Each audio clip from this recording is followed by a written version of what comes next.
আসলে এটা রাজনৈতিক বলতে পারবো না। বিশ্লেষণ করেন। বিএনপি বিএনপি রাজনীতি করে, ফলে বিএনপির জন্য ইলেকশন করাটা খুবই জরুরি। বিএনপিকে ভিলিফাই করার একটা প্রচেষ্টা আপনি দেখবেন যে এই সরকারের মধ্যে অবস্থান করছেন এমন লোকদেরও আছে। উপদেষ্টারা বিএনপির বিরুদ্ধে ইঙ্গিতে আকারে তারা বক্তব্য দিয়েছেন, এবং এনসিপি তো সরাসরি বিএনপির সমালোচনা করেছে।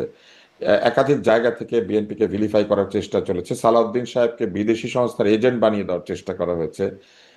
রিজভী সাহেবকে নিয়ে কটূক্তি করা হয়েছে। আব্বাস সাহেবকে নিয়ে কটূক্তি করা হয়েছে। তো এগুলা যখন করা হচ্ছে তখন বিএনপি চিন্তা করেছে, আমার ধারণা, যে নির্বাচনই যেহেতু তাদের মূল লক্ষ্য, নির্বাচন পর্যন্ত তারা ধৈর্য ধরতে চেয়েছে, এবং এই সরকারকে তাদের যে প্রতিশ্রুতি, সেটা প্রতিশ্রুতি পালন করার জন্য যথেষ্ট সময় তারা দিয়েছে। এই বিষয়টিও জনগণকে বোঝাতে চেয়েছে যে আমরা অলমোস্ট 2 বছর সময় দিচ্ছি।